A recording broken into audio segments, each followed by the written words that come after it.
चलिए ध्यान दीजिए। अब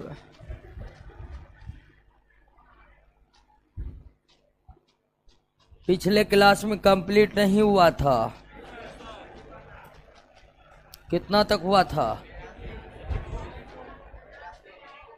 84 हो गया था। देखा देखा, एक मिनट दोस्तों। 82 हो गया था, 83 होगा। ओके, तो दूसरा चैप्टर का न्यूमेरिकल प्रश्नों को हम हल कर रहे थे और सारे कॉन्सेप्ट तो आपको पता ही है, बात मत कीजिए। अब दूसरा चैप्टर में हम मोल से रिलेटेड जो कॉन्सेप्ट को पढ़े थे वो आप भूले नहीं ना हैं?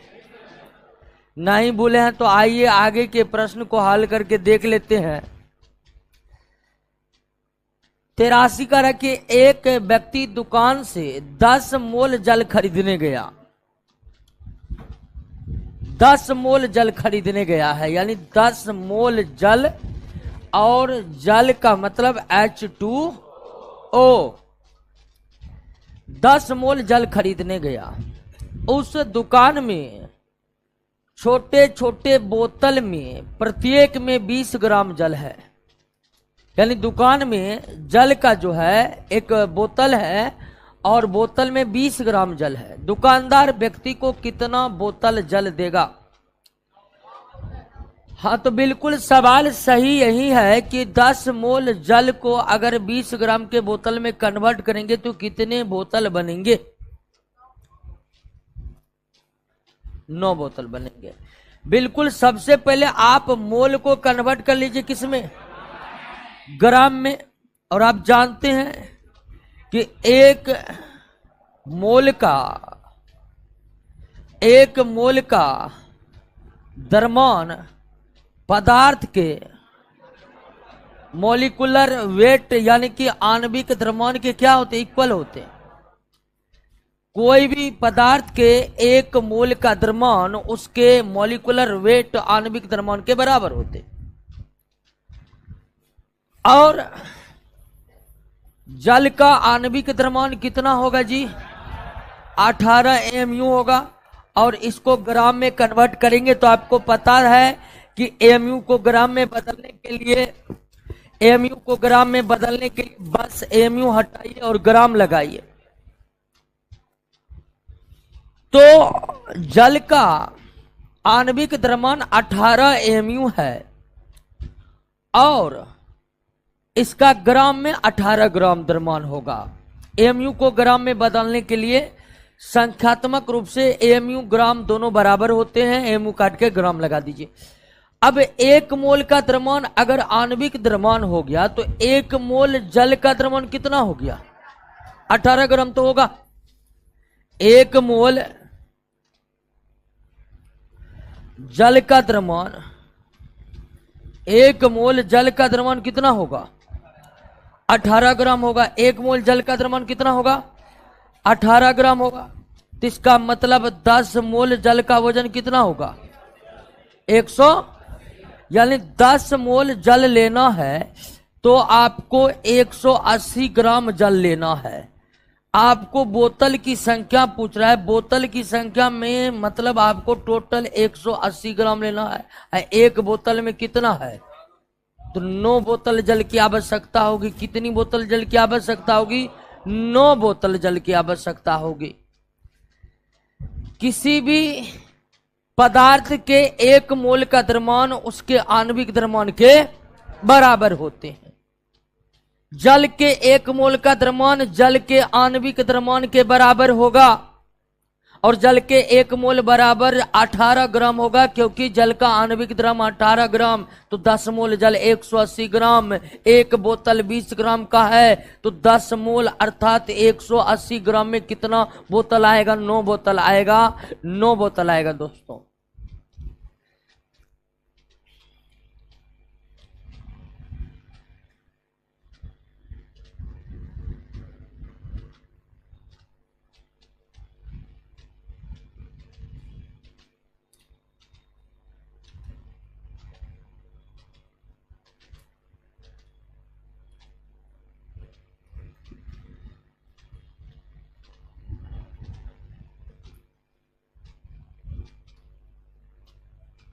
नेक्स्ट,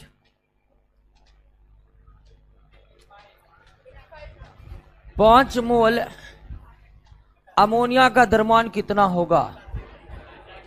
5 मोल अमोनिया का द्रव्यमान कितना होगा? तो 1 मोल अमोनिया का द्रव्यमान अमोनिया के आणविक द्रव्यमान के बराबर होगा। 1 मोल अमोनिया का द्रव्यमान अमोनिया के आणविक द्रव्यमान के बराबर होगा। अमोनिया का आणविक द्रव्यमान निकाल लीजिए। नाइट्रोजन का वजन कितना होता है? 14 mu। हाइड्रोजन का वजन कितना होता है? 1 mu। तो NH3 14 3 17 mu और ग्राम आणविक द्रव्यमान कितना हो जाएगा? 17 ग्राम। तो 1 मोल अमोनिया कितना ग्राम हो गया? 17 ग्राम हो गया। 1 मोल अमोनिया 17 ग्राम हो गया, क्योंकि किसी भी पदार्थ का 1 मोल आणविक द्रव्यमान के क्या होते हैं? बराबर होते हैं। तो 5 मोल 17 × 85 ग्राम। 85 ग्राम।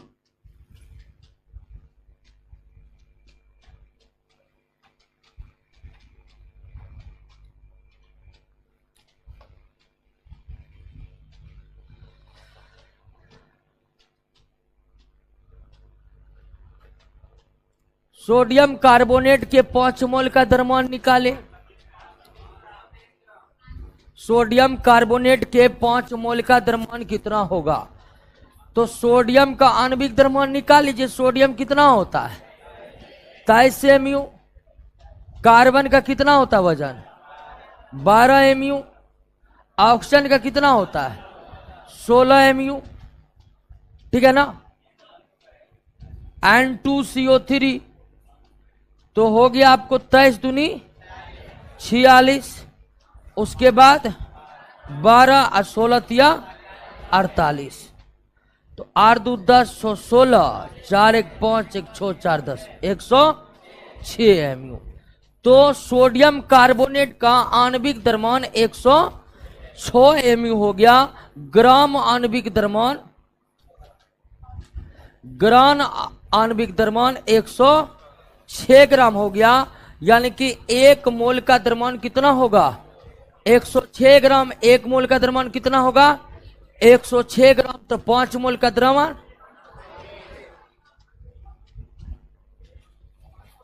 530 ग्राम होगा। 530 ग्राम होगा। क्लियर?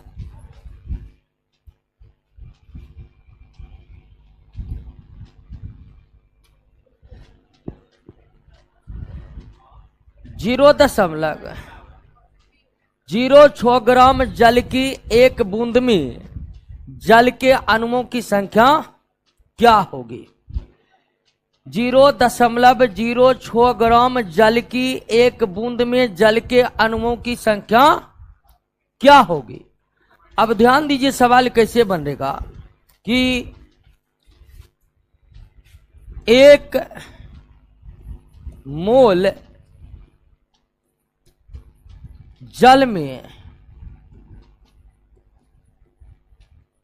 6.022 गुने 10 के पावर 23 अणु होगा। होता है कि नहीं होता है? ये बात तो आप जानते हैं कि कोई भी पदार्थ हो उसके 1 मोल में इतना परमाणु अणु या आयन या कण होते हैं। तो 1 मोल जल में 1 मोल जल में जल के 6.022 गुने 10 के पावर 23 अणु होगा क्या? और हम जानते हैं कि 1 मोल जल में कितना ग्राम होता है? यानी कि 18 ग्राम जल में जल के उतना ही अणु होंगे जितना 1 मोल में होगा, क्योंकि 1 मोल 18 ग्राम के क्या होते हैं? बराबर होते। कोई दिक्कत है? अब अगर हम 18 ग्राम में इतना होते हैं तो 1 ग्राम में जल के अणुओं की संख्या 18 इतना हो जाएगा। दोस्तों बताइए, हो जाएगा कि नहीं हो जाएगा? अब कितना ग्राम पूछ रहा है? तो 0. अगर 1 ग्राम में इतना रहता है तो 0.06 ग्राम गुना 10 के पावर 23 बटे 18 6 गुना 10 के पावर -2 हो जाएगा। हो जाएगा जी। इसको हम इस तरह लिख सकते हैं। अब काट दीजिए। 6 त्रिका 18, 3 दूनी 6, 3 दूनी 6, 0 2 है। हाँ, तो 2.721 हो गया और ये हो गया -2 यानी 10 के पावर -21।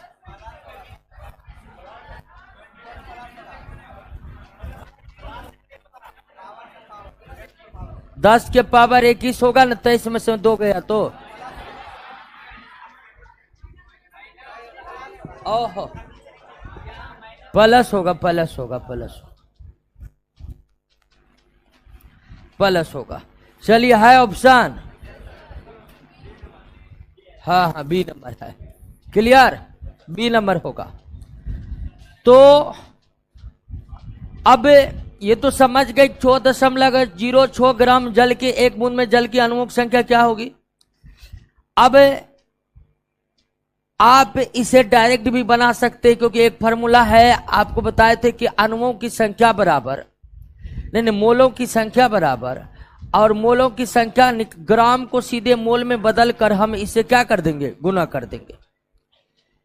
यानी कि जल के 0.06 ग्राम में जल की 1 बूंद में जल की अणुओं की संख्या कितनी होगी, तो 2.02007 गुना 10 के power 21। Clear. 14 gram nitrogen gas का आयतन एनटीपी पर कितना होगा। 14 ग्राम नाइट्रोजन गैस का आयतन एनटीपी पर कितना होगा। तो आप ध्यान दीजिए, कोई भी गैस हो, एनटीपी का मतलब normal temperature and pressure. Normal temperature and pressure, normal temperature and pressure 0 degree Celsius या 273 केल्विन को क्या कहते हैं, नॉर्मल टेम्परेचर कहते हैं। और बैरोमीटर में जब, और एक वायुमंडलीय दाब को हम नॉर्मल प्रेशर कहते हैं। वायुमंडलीय दाब को शॉर्ट में क्या लिखा जाता है, एटीएम, एटमॉस्फेरिक।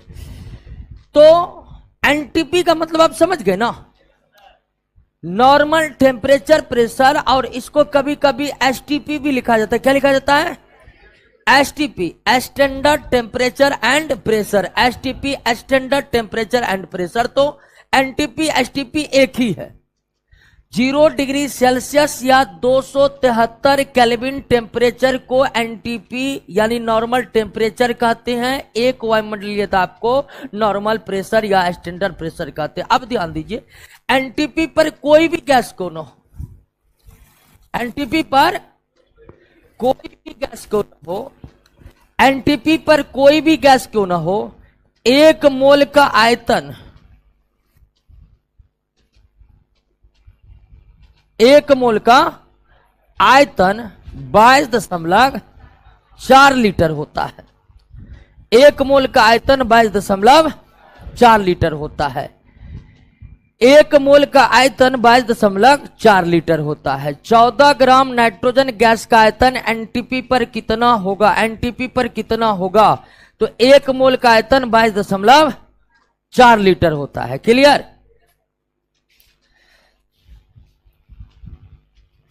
अब ध्यान दीजिए कि 1 मोल समझ गया। अब आपको तो प्रश्न में पूछ रहा है कि 14 ग्राम नाइट्रोजन गैस का आयतन एनटीपी पर कितना होगा, और आप जानते हैं कि 1 मोल का आयतन कितना होता है, 22.4 लीटर होता है।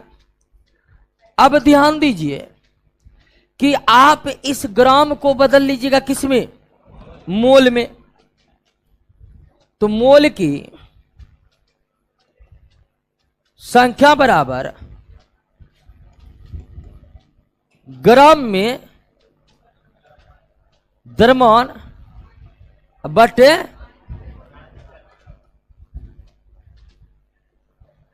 आणविक, ग्राम में द्रव्यमान बटे आणविक द्रव्यमान। तो ग्राम में द्रव्यमान कितना है? 14। आणविक द्रव्यमान में पदार्थ कौन है दोस्तों? नाइट्रोजन। नाइट्रोजन का आणविक द्रव्यमान 14 दूनी 28। नाइट्रोजन का आणविक द्रव्यमान हो जाएगा कितना? 28 mu, यानी ग्राम आणविक द्रव्यमान 28 ग्राम। तो ये हो गया कितना? आधा मोल हो गया। कितना हो गया? आधा मोल हो गया। कितना हो गया दोस्तों? आधा मोल हो गया। तो आप ये जानते हैं कि एक मोल का जो द्रव्यमान है, एक मोल का जो द्रव्यमान है वो 22.4 लीटर होता है। तो आधा मोल का द्रव्यमान, क्लियर? सवाल को समझे? 14 ग्राम नाइट्रोजन गैस आधा मोल नाइट्रोजन गैस के बराबर हुआ। 14 ग्राम नाइट्रोजन गैस को मोल में बदले तो आधा मोल निकला। और हम जानते हैं कि एनटीपी पर कोई भी गैस हो उसके एक मोल का आयतन 22.4 लीटर होता है। तो आधा मोल का आयतन कितना होगा? 11.2 लीटर। नेक्स्ट, 16 ग्राम ऑक्सीजन में उपस्थित अणुओं की संख्या किसके बराबर होगा? 16 ग्राम ऑक्सीजन में उपस्थित अणुओं की संख्या किसके बराबर होगा? तो सबसे पहले आप इस ग्राम को कन्वर्ट कर लीजिए किसमें? मोल में।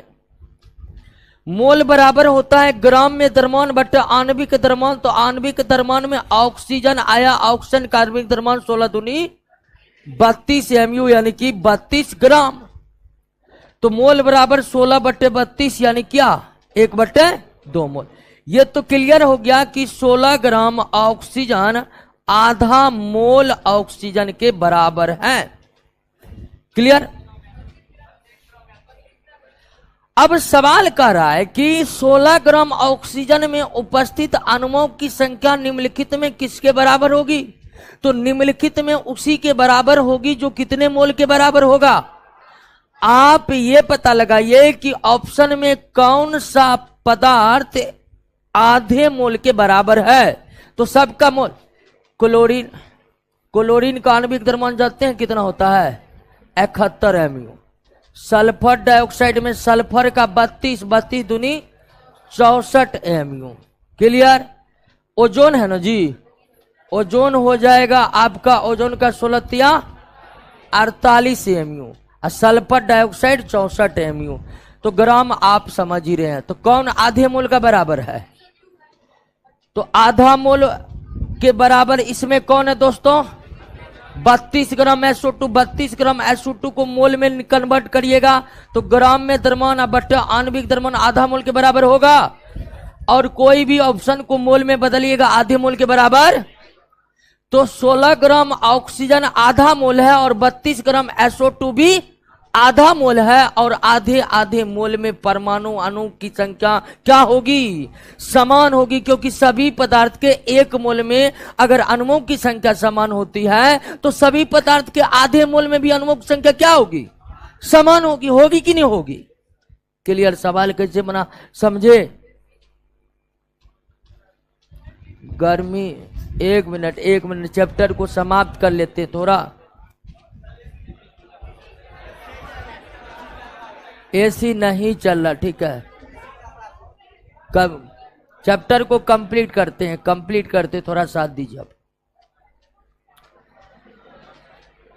8 ग्राम ऑक्सीजन का एनटीपी पर आयतन कितना होगा? 8 ग्राम ऑक्सीजन का एनटीपी पर आयतन कितना होगा?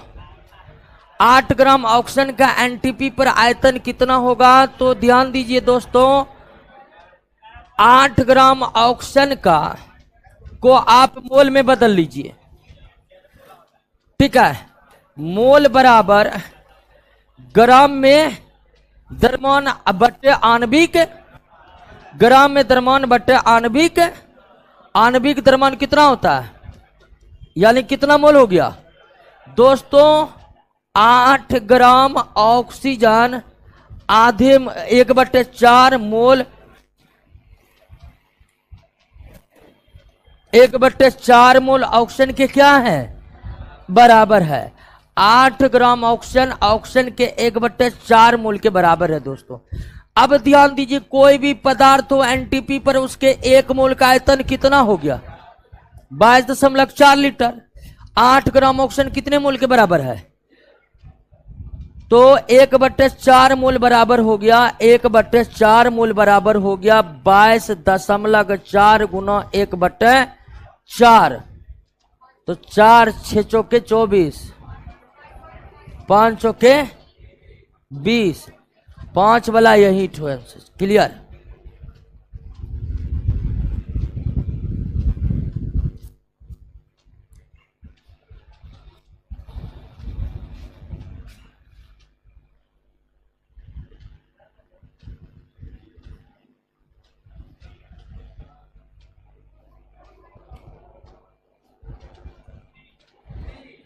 निम्नलिखित में किसका एनटीपी पर सबसे अधिक आयतन होगा? निम्नलिखित में किसका एनटीपी पर सबसे अधिक आयतन होगा? सबसे अधिक आयतन होगा। निम्नलिखित में किसका एनटीपी पर सबसे अधिक आयतन होगा? क्लियर हो गया। तो सबका आयतन निकाल लीजिए, सबका आयतन क्या करिए। और आप जानते हैं कि कोई भी पदार्थ हो उसके 1 मोल का आयतन कितना? कोई भी पदार्थ हो उसके 1 मोल का आयतन 22.4 लीटर होता है। तो जिसका मोल जितना अधिक होगा उसका आयतन उतना अधिक होगा, सीधी सी बात है। जिसका मोल जितना अधिक होगा उसका आयतन उतना अधिक होगा। H2 का आणविक द्रव्यमान हो जाएगा आपको 2 mu। O2 का कितना हो जाएगा? 32 mu। कार्बन डाइऑक्साइड का तो याद हो गया होगा 44 mu। और अमोनिया का 17 mu। तो सबका आणविक द्रव्यमान निकल गया। मोल बराबर ग्राम में द्रव्यमान बटा आणविक द्रव्यमान। तो H2 आपका हो गया 2/2, यानी कितना मोल? 1 मोल। O2 भी हो गया आपको क्या? 1 मोल के बराबर है। CO2 भी आपका क्या है? 1 मोल के बराबर है। अमोनिया कितना मोल हो जाएगा? 2 मोल के बराबर हो जाएगा। तो सबसे ज्यादा मोल अमोनिया का, तो सबसे ज्यादा आयतन अमोनिया का होगा। सबसे ज्यादा आयतन अमोनिया का होगा। सल्फर डाइऑक्साइड के 12.044 गुने 10 के पावर 22 अणुएं कितने मोल के बराबर होंगे? 22 अणुओं में कितने मोल होंगे? तो कितना मोल होगा जी? यहां पर देखिए 23 नहीं है,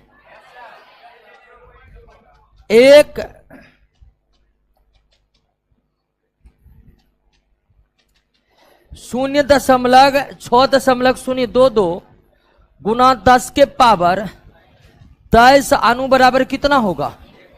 1 मोल होगा। ये बात तो आप जानते हैं।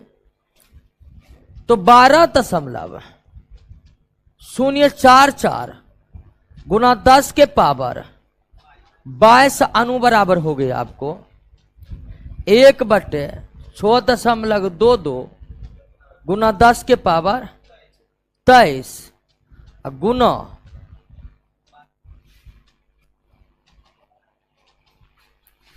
12.044 गुना 10 के पावर 22। अब देखिए इसको तो काटिएगा तो शायद 2 आएगा ना। इसको काट दीजिएगा तो 2, इसको काटिएगा तो 10 के पावर -1 होगा। तो ये हो जाएगा 0.02 मोल। 0.02 मोल। 0.02 मोल।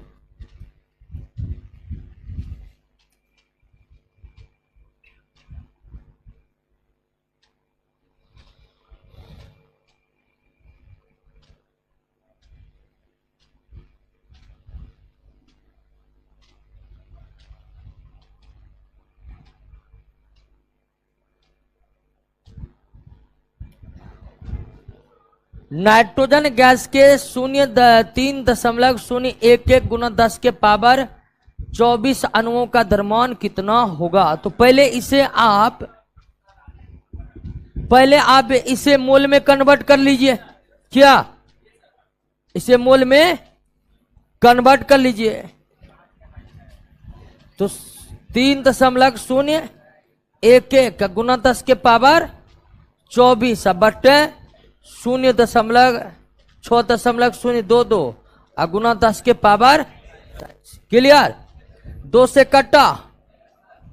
से कटा तो ये कटेगा ऊपर में 10 के पावर, ऊपर में कितना 10 और नीचे में 2, यानी कितना 5 मोल होगा जी। यानी 3.011 गुना 10 के पावर 24 5 मोल के बराबर होगा। क्यों होगा? तो हम जानते हैं कि 1 मोल बराबर 6.022 गुना 10 के पावर 23 होता है। 1 मोल इतना बराबर 1 मोल, तो इतना बराबर कितना मोल? तो 5 मोल। अब नाइट्रोजन गैस का, यह है आपका नाइट्रोजन गैस। नाइट्रोजन गैस के 1 मोल का द्रव्यमान कितना होगा? 28 ग्राम होगा कि नहीं होगा? क्योंकि नाइट्रोजन का आणविक द्रव्यमान 28 ग्राम है, तो 1 मोल नाइट्रोजन गैस का द्रव्यमान नाइट्रोजन के आणविक द्रव्यमान 28 ग्राम के क्या होगा? बराबर होगा। 5 मोल है तो 28 गुना 5, 8 पंचे 40, अब 5 दूनी 10, 4 140 ग्राम हो गया। 140 ग्राम हो गया।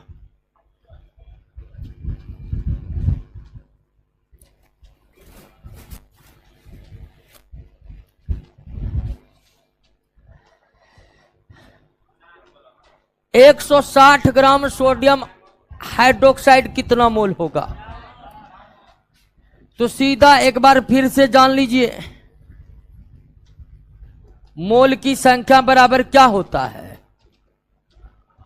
ग्राम में द्रव्यमान बटे आणविक द्रव्यमान बटे आणविक द्रव्यमान। ग्राम में द्रव्यमान बटे आणविक द्रव्यमान, ग्राम में द्रव्यमान बटे आणविक द्रव्यमान। तो ग्राम में द्रव्यमान कितना है?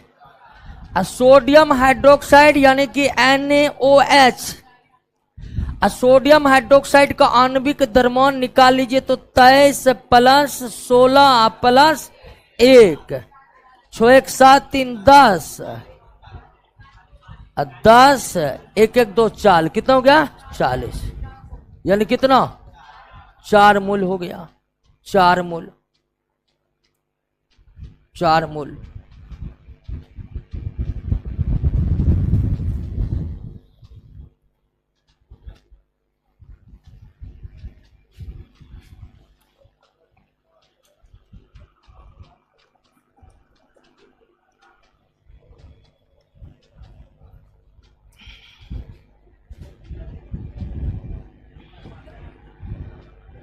जिंक का परमाणु द्रव्यमान 65.41 यूं है। तो जिंक का परमाणु द्रव्यमान दिया हुआ है तो ग्राम परमाणु द्रव्यमान तो निकल ही जाएगा। 2.42 मोल जिंक का ग्राम में द्रव्यमान कितना होगा? तो 1 मोल जिंक का द्रव्यमान कितना होगा? इसमें कोई कंफ्यूजन है? 1 मोल जिंक का द्रव्यमान कितना होगा? इसमें कोई कंफ्यूजन नहीं, क्योंकि हम जानते हैं कि कोई भी पदार्थ हो उसके 1 मोल का द्रव्यमान उसके आणविक द्रव्यमान के क्या होते हैं? तो 1 मोल जिंक का द्रव्यमान 65.41 ग्राम के बराबर होगा। क्लियर है? अब आपसे कितना मोल पूछ रहा है? 2.42 मोल, 2.42 मोल जिंक का द्रव्यमान, जिंक का द्रव्यमान 65.41 गुना 2.42 करिए तो गुना कितना आ रहा है? अप्रोक्स में आ जाएगा। चलिए गुना कर लीजिए एक बार, अप्रोक्स में आ रहा है कि नहीं।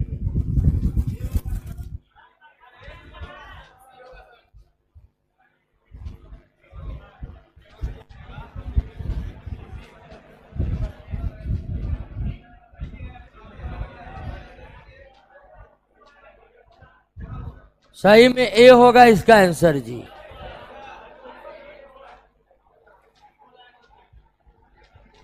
चलिए ध्यान दीजिए, आगे बढ़े। क्या क्या हुआ? अरे गजब कर रहा है, गुनाह करो ना, जीना होगा तो गुनाह कर लो। चलो आगे बढ़ते हैं। आइए 95 नंबर। गुनाह के लिए मिस्टेक हुआ होगा, ये होगा तो गुनाह करने के बाद बी होगा तो बी होगा।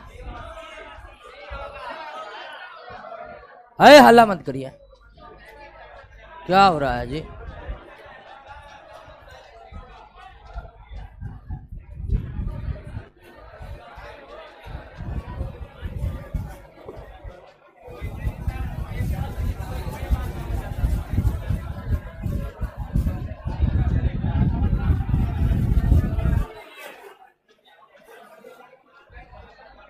ध्यान दीजिए, इसको देख लेते हैं। और कितना प्रश्न है? अब करे कि मानक ताप दाब। ध्यान दीजिए, एनटीपी पर, मानक ताप दाब पर, मानक ताप दाब पर 20 ग्राम हाइड्रोजन गैस का लीटर में कितना आयतन होगा? तो एनटीपी पर 20 ग्राम हाइड्रोजन गैस का लीटर में कितना, तो पहले मोल बदल लीजिए।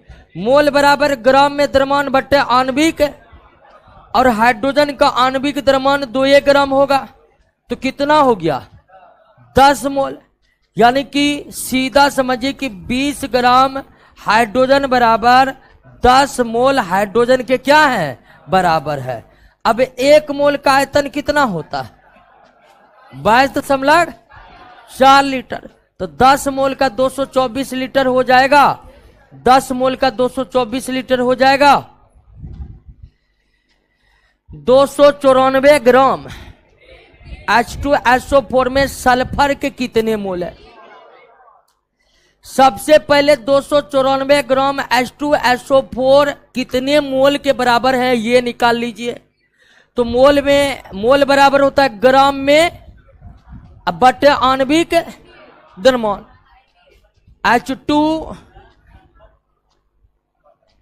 H2SO4 का आणविक द्रव्यमान निकाल लीजिए। हाइड्रोजन का 2, सल्फर का 32, 16 चौके, ऑक्सीजन का 16 होता है 4 है, तो 4 2 6 2 8 6 3 9, 98 ग्राम। तो 98 3, यानी कितना मोल है? 3 मोल है। कितना मोल हो गया? तो 200, ये बात तो समझ गए आप कि 294 ग्राम सल्फ्यूरिक अम्ल जो है 3 मोल सल्फ्यूरिक अम्ल के क्या हैं? बराबर है। 3 मोल सल्फ्यूरिक अम्ल के क्या हो गए? बराबर है। 294 ग्राम सल्फ्यूरिक अम्ल 3 मोल सल्फ्यूरिक अम्ल के इक्वल है। अब आपको हम फार्मूला बताए थे कि अगर आणविक सूत्र, अगर आणविक सूत्र H2SO4 है तो इसका मतलब हुआ कि 1 मोल H2SO4 में हाइड्रोजन का कितना मोल है? 2 मोल है। हाइड्रोजन कितना मोल है? सल्फर का कितना है? 1 मोल है। सल्फर का कितना है? और ऑक्सीजन का कितना है? 4 मोल है कि नहीं है? इस H2SO4 का मतलब यह हुआ कि 2 मोल हाइड्रोजन, 1 मोल सल्फर और 4 मोल ऑक्सीजन मिलकर के 1 मोल सल्फ्यूरिक अम्ल बनाया। बात को समझे कि नहीं समझे? फार्मूला को तो इससे पहले भी ये वाला कॉन्सेप्ट बताए थे कि रासायनिक सूत्र का क्या तात्पर्य निकलता है मोलों के रूप में। तो 1 मोल H2SO4 में 2 मोल हाइड्रोजन है, 1 मोल सल्फर है, 4 मोल। तो 1 मोल सल्फ्यूरिक अम्ल में सल्फर कितना है? 1 मोल सल्फ्यूरिक अम्ल में सल्फर कितना है? 1 मोल है। तो 3 मोल में कितना हो जाएगा? 3 मोल हो जाएगा। क्लियर?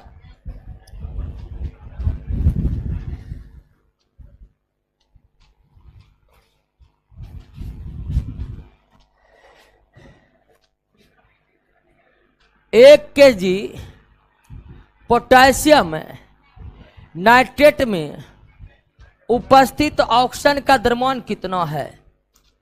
1 kg पोटेशियम नाइट्रेट में उपस्थित ऑक्सीजन का द्रव्यमान कितना है? तो सबसे पहले आप मोल निकाल लीजिए। क्या ये बात तो क्लियर हुआ कि देखिए, एक बात तो क्लियर है कि 1 मोल पोटेशियम नाइट्रेट में 1 मोल क्या है? पोटेशियम है। 1 मोल क्या है? नाइट्रोजन है। और 3 मोल क्या है? ऑक्सीजन। इसमें तो कोई दिक्कत नहीं ना है। यानी कि 1 मोल पोटेशियम नाइट्रेट में 3 मोल ऑक्सीजन है। क्लियर?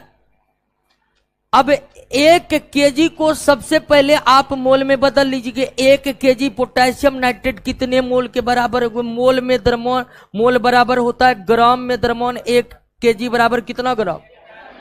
अब पोटेशियम नाइट्रेट का आणविक द्रव्यमान निकालिए। पोटेशियम का 39 ना होता जी, पोटेशियम का 39 होता है। नाइट्रोजन का आप जानते हैं 14 होता है। और ऑक्सीजन का भी आप जानते हैं कि 16 होता है। तो पोटेशियम नाइट्रेट का आणविक द्रव्यमान, पोटेशियम नाइट्रेट का आणविक द्रव्यमान 39 प्लस 14 और 16 तिया 48। 8 4 12 10 22 2 4 2 6 1 7 3 10 101। अब ली 101 तो कितना आएगा जी? 9.99 आएगा। नहीं नहीं सॉरी, कितना आ जाएगा? 9.99 आ रहा है। कोई भागा दे नहीं रहा। देखो कितना हो रहा है जी। अरे हल्ला नहीं कर रहे हैं, हल्ला नहीं। 9.90 क्लियर हो गया। तो 1 kg पोटेशियम नाइट्रेट 9.90 मोल के बराबर हुआ।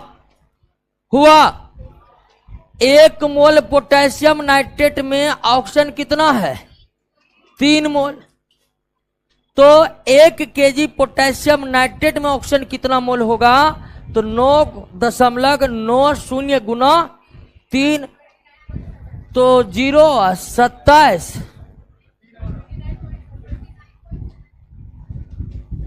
9 27 और 9 27 2 29.7 मोल। क्लियर?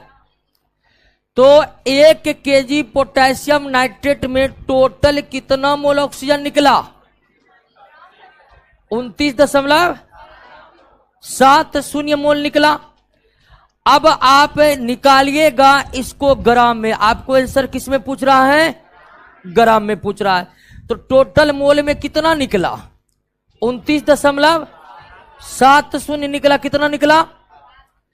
तो अब हम क्या करेंगे? 29.7 को गुना कर देंगे किससे? मोल से। 1 मोल बराबर 32 होगा। तो 29.7 को गुना कर दीजिए किससे? 32 से, क्योंकि 1 मोल ऑक्सीजन का द्रव्यमान 16 से गुना करिए।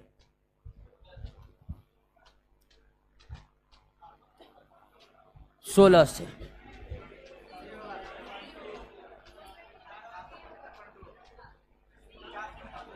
475। क्लियर?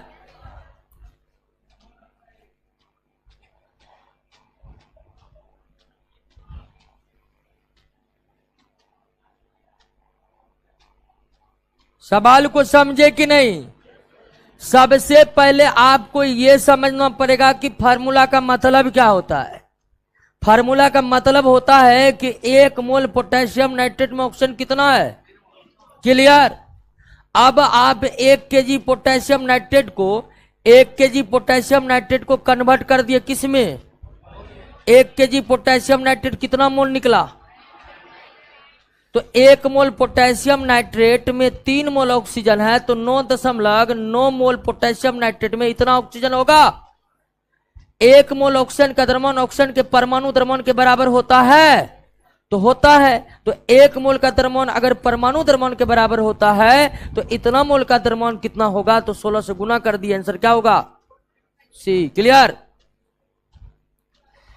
1 मोल कैल्शियम कार्बोनेट में कैल्शियम की प्रतिशतता कितनी, 40, और यह इसलिए कि कैल्शियम कार्बोनेट का आणविक द्रव्यमान कितना है, 100 ग्राम, और कैल्शियम का कितना है, 40 ग्राम, यानी 100 में 40 है तो परसेंटेज कितना,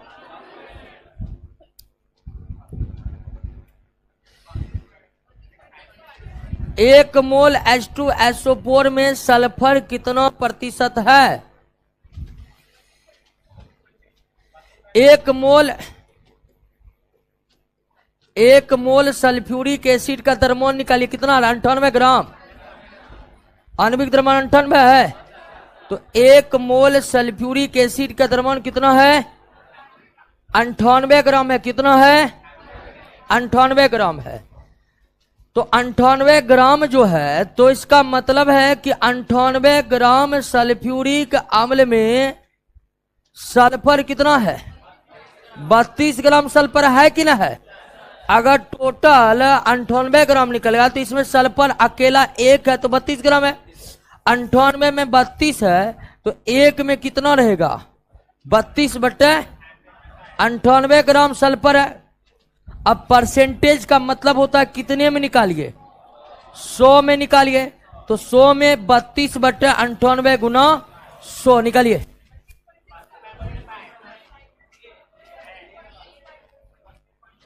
कोई अल्लाह नहीं करेगा, सब अपना बना नहीं है।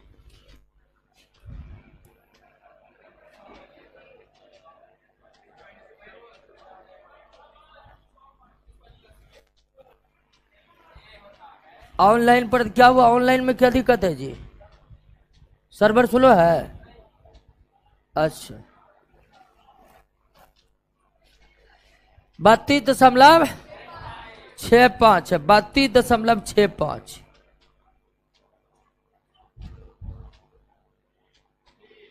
एवोगाड्रो नियतांक का मान कितना होता है, हल्ला काहे करते, समझना है कि बोलना है, समझ, हल्ला करते हैं, सबका आवाज नहीं पता। एवोगाड्रो नियतांक का मान उतना ही होता है जितना 1 मोल में होता है, डी। क्लियर। चलिए पहला दूसरा चैप्टर समाप्त हो गया। पहला चैप्टर में कितना क्वेश्चन है, 94 ना, और दूसरा चैप्टर में कितना क्वेश्चन हुआ, 194 क्वेश्चन। अब कोई इसमें नौटंकी करेगा कि हमको 2 गो याद नहीं है, 4 गो याद नहीं है, नहीं याद हुआ है अभी तक तो याद कर लीजिए। 2 चैप्टर कंप्लीट हो गया है, ऑनलाइन ऑफलाइन वाले सभी से बोल रहे हैं, दोनों चैप्टर पूरी तरह से याद कर लीजिए। मिलते हैं अगले क्लास में। क्या हुआ, क्या,